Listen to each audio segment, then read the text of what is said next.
Ingat mentang Presiden Soekarno yang sah ke Presiden Abu Ya.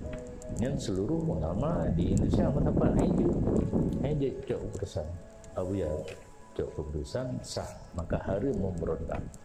BITI hari GAM hari lanjut memberontak kepada pemerintah yang sah kira buka. Pokoknya dosa besar. Nah itu kena dalam juga surah kita. Dan han menang karena tiap baca doa tabina kan Allahumma dfa'an al-bala wal ghala wal waba wal fasha wal munkar wal bagh. Rata orang doa tapi sudah pegang perjuangan menentang pemerintah huruf doa berjauh baik menang. Maka Daud beri han menang, Hasan Diro pun han menang. Anda jujur lawan pemerintah yang sah.